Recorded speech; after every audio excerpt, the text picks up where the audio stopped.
20 साल हो रहे हैं कि मैं अभी नृत्य कर रही हूँ या नृत्य के क्षेत्र में हूँ। तो इन 20 सालों में ये पूरा जर्नी एक ज्ञानवर्धक जर्नी रहा है। हर बार, हर लेवल पे यू आर लर्निंग समथिंग। पूरे विश्व में 10 शास्त्रीय नृत्य है और उसमें से 9 भारत के हैं। तो ये अगर हम इस बिंदु को सोचे तो देखिए कि हम कितने भाग्यशाली हैं, कितने सधन हैं। मेरे अंदर वो चीज रही कि मुझे नहीं, उनसे सीखना है, देखना है। करते करते भगवान ने ऐसा अवसर प्राप्त किया कि मेरे दादा गुरु पंडित बिरजू महाराज जी बने। गुरु को आदर दे रहे हो आप, घुंघरू को वो आदर दे रहे हो, निश्चित घुंघरू आपको वो स्थान दिलाएंगे कि जहां आपको आदर सम्मान के साथ देखा जाए। ऐसे सारे जो शुभ चिंतक मेरे साथ है, ऐसी गुरु बहन है जो अभी मुझे लगता है हमारा एसोसिएशन कुछ 20 साल से ज़्यादा ही हो गया है। सर्वप्रथम तो कथक एक उत्तर भारतीय नृत्य है और इसके 4 घराने माने गए हैं। एक लखनऊ, जयपुर, बनारस और रायगढ़। तो महाभारत के आदि पर्व में इसका हमें रेफरेंस मिलता है, जहाँ अर्जुन वनवास चले गए थे और उस वन में एक टोली यात्रा कर रही थी, जिस टोली में गायन मतलब गायक थे, वादक थे और कुछ कुछ बजा के अपना आख्यान किया करते थे। अब क्योंकि अर्जुन भी नर्तक रहे हैं, बहुत सुंदर वो नृत्य करते थे। हमें ये भी ज्ञात है कि वो अज्ञातवास में जब थे तो वो बृहन्नला बने थे।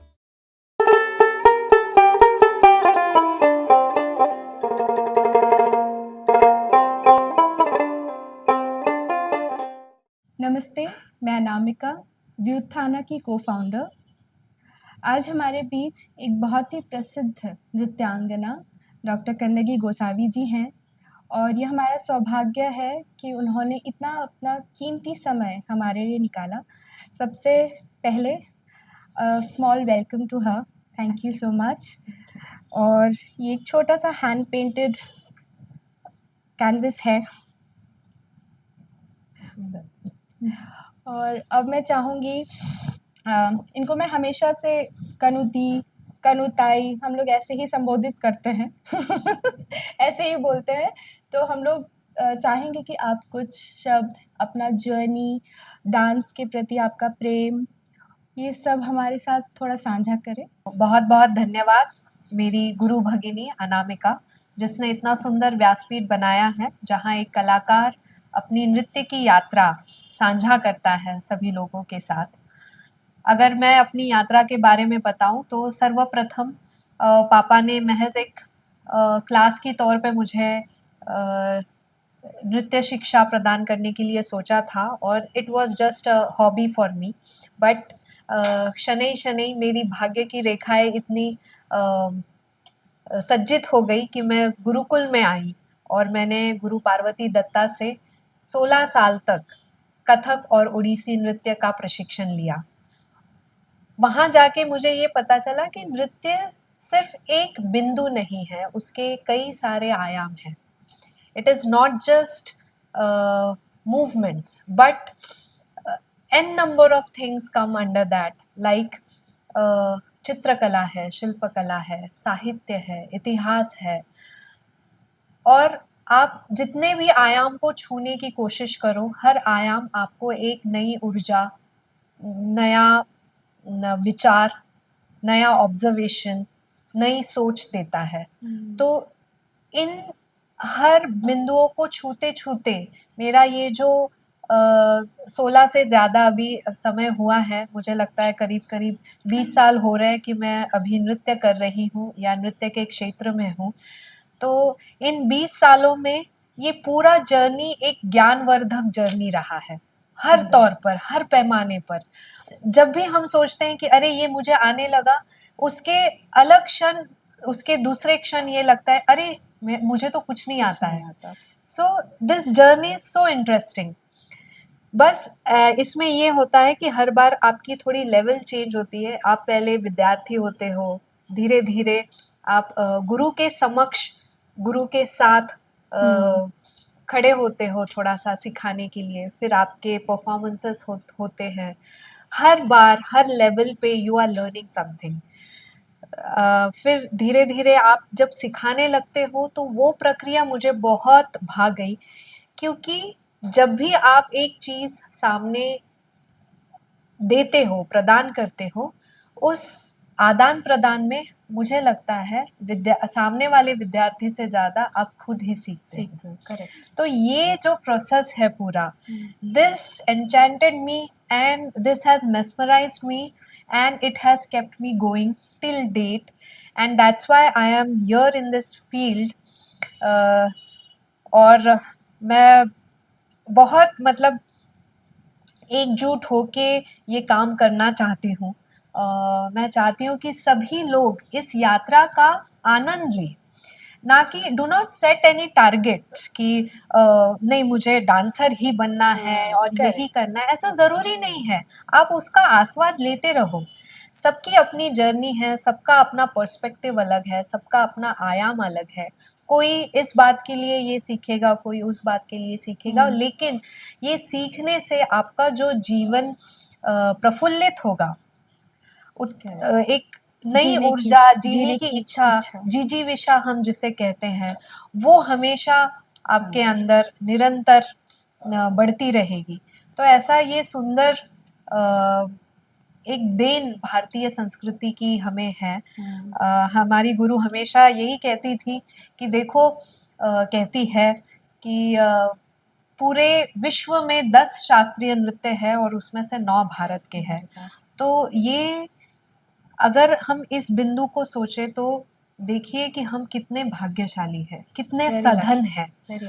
तो इसको हम अपनी स्ट्रेंथ बनाएं, ना कि हम अंधानुकरण करें। I am not saying that something is wrong. It's not like that. Everything is right. But हमें अपनी जो धरोहर है, अपने जो रत्न है, उसे रत्नों की तरह रखना है, उसको देखना है उसकी तरह, और उसकी जो आभा है ना, उससे मुझे लगता है हम खुद भी प्रकाशित हो, समाज को भी प्रकाशित करें। और ये जो श्रृंखला है गुरु शिष्य परंपरा की, ये चलते रहे। तो मैं मतलब जब छोटी थी, एक छोटा सा प्रसंग बताना चाहूंगी। तो हमारे जैसे मंदिरों में collectively we use to do something, जैसे दुर्गा पूजा होती है, दशलक्षण होते हैं, गणपति फेस्टिवल होता है। तो उसमें मुझे याद है मैंने किसी कंपटीशन में भाग लिया था और मैं उसका चयन कर रही थी कि मुझे अभी जाके वो प्रस्तुत करना है। और तब मेरे पापा किसी से बात कर रहे थे एंड ही जस्ट सेड, आपको पता है वो इंसान 100 घुंघरुओं में से एक घुंघरू बजा सकता है। और मैंने इतनी बात सुनी, मैंने ये भी नहीं सुना कि वो इंसान कौन है, नहीं सुना। और देखो भाग्य, करते करते करते मेरे अंदर वो चीज रही कि मुझे नहीं, उनसे सीखना है, देखना है। करते करते भगवान ने ऐसा अवसर प्राप्त किया कि मेरे दादा गुरु पंडित बिरजू महाराज जी हुए। और मेरा परम सौभाग्य है कि मेरी गुरु के साथ मैंने अपने दादा गुरु के साथ ट्रैवल किया। भारत ही नहीं, भारत के बाहर भी कई जगहों पे मंच प्रस्तुतियाँ उनके साथ मैं कर पाई, और ये मुझे लगता है मेरे जीवन की सबसे बड़ी उपलब्धि है। और साथ ही मैं ये ज़रूर कहना चाहूँगी कि इस क्षेत्र में हमें सर्वप्रथम एक ही चीज़ करना है कि आपकी जो श्रद्धा है अपने गुरु पे, वो अत्यधिक हो, अत्यधिक हो। वो भले ही अंधश्रद्धा की ओर मुड़े, लेकिन होना ज़रूरी है। जब तक आप गुरु को वो स्थान नहीं देते, तब तक आपके अंदर वो कला समाहित नहीं होती है।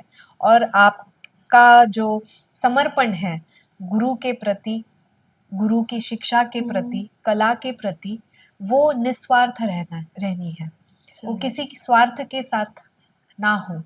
जब ये चीज होती है ना, तो वो घुंघरू आपका आदर बढ़ाते हैं, वो आपको कभी नीचा नहीं दिखाएंगे। आप गुरु को आदर दे रहे हो, आप घुंघरू को वो आदर दे रहे हो, निश्चित घुंघरू आपको वो स्थान दिलाएंगे कि जहां आपको आदर सम्मान के साथ देखा जाए। तो ऐसी ये सुंदर मेरी यात्रा अभी भी निरंतर चल रही है।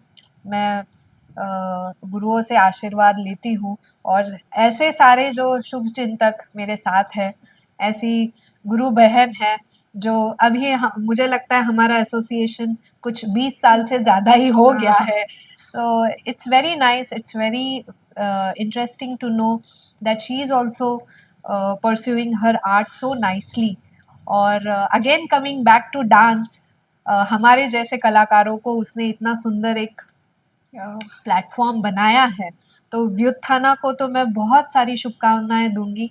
और ये जो बीज उसने अभी रोपित किया है उसका निश्चित एक दिन वृक्ष बने और हम इस वृक्ष को देखें प्रफुल्लित होते हुए, यही शुभकामनाएं देती हूँ। धन्यवाद। थैंक यू, धन्यवाद ताई। It was so overwhelming and मैं अभी शायद रो भी दूँ बट मुझे बहुत खुशी है कि ऐसा कुछ हम लोग कर पा रहे हैं। एंड व्युत्थाना का ये जो सीरीज़ है विच इज़ नर्तन अध्याय, and Kannagi ji, she is the first speaker of this series, and I'm so blessed.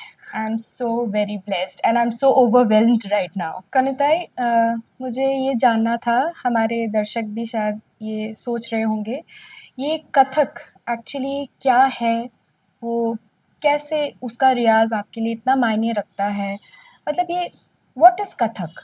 How can you describe Kathak in your own world, in your own words? सर्वप्रथम तो कथक एक उत्तर भारतीय नृत्य है और इसके 4 घराने माने गए हैं। एक लखनऊ, जयपुर, बनारस और रायगढ़। हम जो घराना करते हैं जिसकी मैं प्रैक्टिशनर हूँ वो है लखनऊ घराना। पंडित बिरजू महाराज जी हमारे गुरु हैं। अगर हम शब्द के बारे में सोचे, कथक, कथा कहे सो कथक कहलावे। जो कथाएं बयां करते थे, जो कथाएं बताते थे, उनको कथक कहा जाता था। अगर इसका रेफरेंस देखें हम तो महाभारत के आदि पर्व में इसका हमें रेफरेंस मिलता है, जहां अर्जुन वनवास चले गए थे और उस वन में एक टोली यात्रा कर रही थी, जिस टोली में गायन मतलब गायक थे, वादक थे और कुछ कुछ बजा के अपना आख्यान किया करते थे। अब क्योंकि अर्जुन भी नर्तक रहे हैं, बहुत सुंदर वो नृत्य करते थे। हमें ये भी ज्ञात है कि वो अज्ञातवास में जब थे तो वो बृहन्नला बने थे। तो इस टोली में अर्जुन भी समा गए और धीरे धीरे करके वो जो शैली बढ़ी कि एक और आख्यान चल रहा है, एक और वादन चल रहा है और एक और उसी में नृत्य चल रहा है। तो आप सोच सकते हैं कि ये पूरा जो समय रहा महाभारत से लेके अभी तक, तो उसमें चीज़ें ऐड ऑन होती गई। फिर थोड़ा सा नाद भी होना चाहिए, उसमें थोड़ा सा पदन्यास भी होना चाहिए, तो घुंघरू ऐड हो गए, फिर फुटवर्क ऐड हो गया, then an number of movements add हुए and now today you see कि कथक को जो है एक प्रोसीनियम स्टेज का स्थान प्राप्त हुआ है। इसमें अगर आप देखो सबसे पेक्यूलियर चीज़ अगर हम सोच सकते हैं वो है स्पिन्स, फुटवर्क और लयकारी। डांस का जो 4th डायमेंशन है, हम जो नृत्य करते हैं वो 3 डायमेंशनल स्पेस में करते हैं, but 4th dimension which is time, लय, ताल, तो इसमें जो क्रिया होती है मुझे लगता है वो सबसे उन्नत बिंदु है कथक का। क्योंकि लयकारी जो है ना वो हमारे इंटेलेक्ट लेवल पे काम करता है। सो मेरे लिए अगर हम सोचे तो ये सबसे महत्वपूर्ण बिंदु हो सकता है कथक का, कि इतना सुंदर उस समय में आप क्या क्या देख सकते हो, कितने रंग डाल सकते हो, कितना सुंदर पेंटिंग आपके पदन्यास द्वारा, फुटवर्क द्वारा, आपके नंबर्स द्वारा कितने परम्यूटेशंस कॉम्बिनेशन आप बना सकते हो। So for me I think that's the most significant part of Kathak. बाकी सब तो उसमें ज़रूर है, अभिनय है, पढ़ंत है, हम पढ़न के माध्यम से बहुत सारी चीज़ें, बहुत सारा अभिनय करते हैं and also the curvilinear lines जो इस आयाम में बनती है और उसका सुंदर पहराव जो कांगड़ा पेंटिंग से इंस्पायर हुआ है. So that's how I would say Kathak dance is.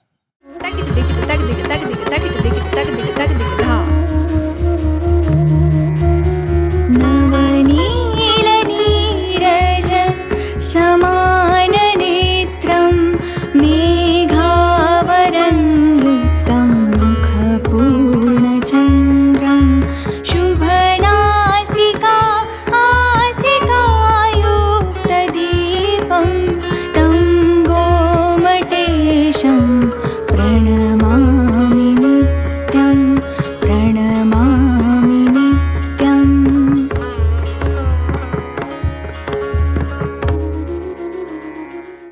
मैं जब यहाँ आई तो मैंने एक बहुत सुंदर सा स्पेस देखा और डॉक्टर कन्नगी गोसावी जी ने एक संस्था बनाई है कला प्रेमियों के लिए, जो डांस में बहुत आगे बढ़ना चाहते हैं उन लोगों के लिए, और इसका बहुत प्यारा सुंदर सा नाम रखा नृत्य बोधि. तो मैं चाहूँगी आप नृत्य बोधि के बारे में हम लोगों से कुछ साझा करें. क्या है ये नृत्य बोधि? जी, सबसे पहले बताऊंगी ये शब्द जो है नृत्य बोधि. बोधि ये शब्द क्या है? तो संस्कृत के बुध बोध धातु से ये बना है, जिसका अर्थ है जानना, टू नो. तो मेरे लिए यही सबसे पहले बिंदु रहा कि नृत्य का बोध बच्चों में कैसे हो, इसलिए नृत्य बोधि.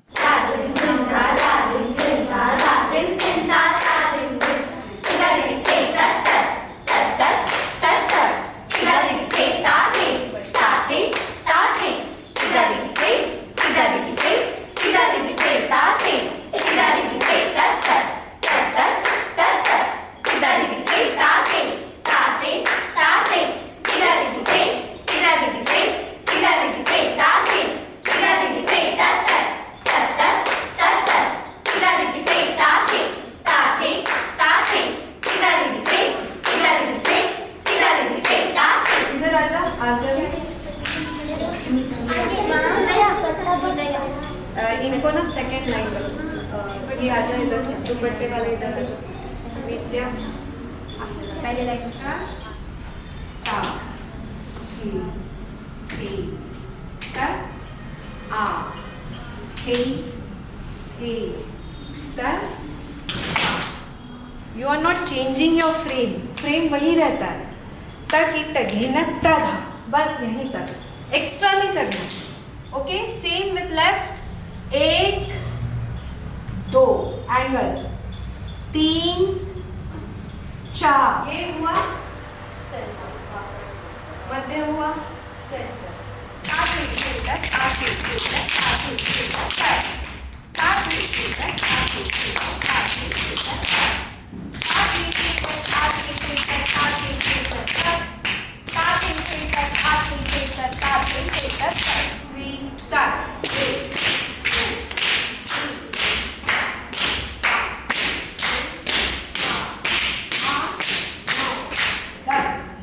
और यहाँ क्योंकि सिर्फ नृत्य नहीं है, बहुत सारी उसके परिप्रेक्ष्य में हम चीज़ें करते हैं. It's more like a contemporary art space. तो जो रंगमंच है उसको मैंने नाम दिया है आर्यावर्त. और अगर हम भारत के इतिहास को देखें तो अखंड भारत जो था उसको आर्यावर्त कहा गया. आर्या जो आर्यंस थे और वर्त इज द स्पेस.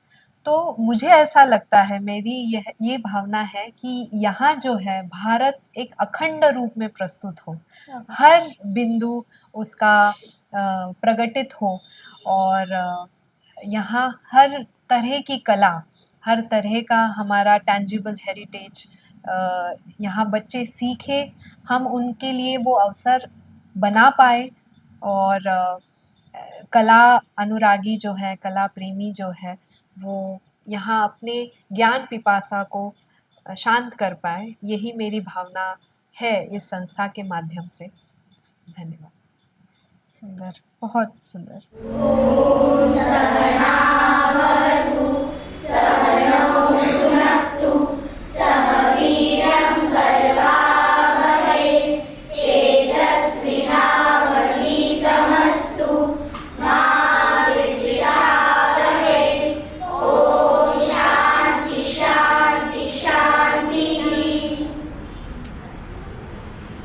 शुभ रात्रि।